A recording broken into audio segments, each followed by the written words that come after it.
Beaucoup d'entrepreneurs ont de super idées. Et quand il s'agit de convaincre un client ou les investisseurs, c'est là qu'ils bloquent.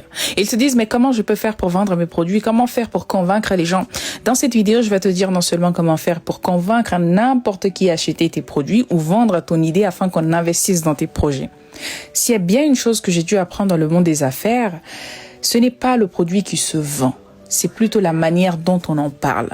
Pour la petite parenthèse, lorsque je m'étais lancée dans les affaires, j'avais commencé à vendre plusieurs choses jusqu'à ce que je me retrouve dans un business qu'on appelle la distribution alimentaire. Ce que je faisais, c'est que je prenais des aliments en gros, je faisais de la distribution, je faisais du porte-à-porte pour simplement vendre des aliments, des denrées alimentaires aux familles, différentes familles africaines en France. Rappelez-vous qu'à mes débuts, je n'avais pas suffisamment d'argent, encore moins de réseau, j'avais pas du tout les moyens de ma politique. Mais j'étais dotée d'une chose qui m'a ouvert totalement les portes, du moins plusieurs portes. Et ça, c'était ma faculté de convaincre. Il faut savoir que lorsque j'ai commencé ce business, certains me regardaient avec beaucoup de méfiance et d'autres me disaient carrément non. Mais j'ai trouvé un moyen de convaincre chaque famille. Pas en les forçant, mais en créant une relation humaine. Je faisais en sorte qu'ils se sentent en confiance. C'était comme si j'étais, ou du moins je faisais presque partie de leur famille. Résultat, à la fin du mois, c'est moi qui prenais leurs commandes et je les livrais. Je proposais 2 gammes d'aliments. L'aliment qui était destiné aux enfants, parce que les enfants ne mangeaient pas la même chose que les adultes en général, c'est-à-dire des frites, des hamburgers et tout ce qui va avec, des steaks. Et j'avais une autre gamme d'aliments que je proposais aux parents, et ça c'était les nourritures africaines, les nourritures exotiques tout simplement. Et ça marchait comme pas possible. Pourquoi? Parce que j'ai pu créer un lien à travers ma faculté de convaincre ces gens-là. La leçon derrière, c'est que convaincre, ce n'est pas réciter en pitch parfait.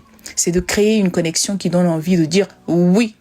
Voici donc les 5 clés indispensables pour convaincre les gens. La première des choses dont vous aurez besoin, c'est la clarté. Si toi-même, tu n'expliques pas simplement ton projet, personne ne le comprendra. C'est-à-dire que plus tu comprendras ton projet, mieux ça serait. La deuxième chose, c'est l'authenticité. Parler avec ton histoire, pas seulement avec des chiffres, ça touche les cœurs. La troisième étape, c'est d'écouter activement. On pose des questions, on comprend les besoins avant de proposer. On ne vend pas, mais on comprend d'abord. La troisième chose, c'est la valeur perçue. Montre concrètement ce que ton projet apporte à leur vie. Les gens n'ont pas besoin de savoir les caractéristiques de votre produit. Ils ont besoin de savoir en quoi ça leur arrange. La 5e chose et la dernière chose, c'est la confiance et l'énergie. On n'achète pas ton produit, on achète ta conviction, ton énergie, ce que tu dégages avec. Donc c'est très important de comprendre ceci. Voilà pourquoi je dis que ma communication est une arme secrète des entrepreneurs.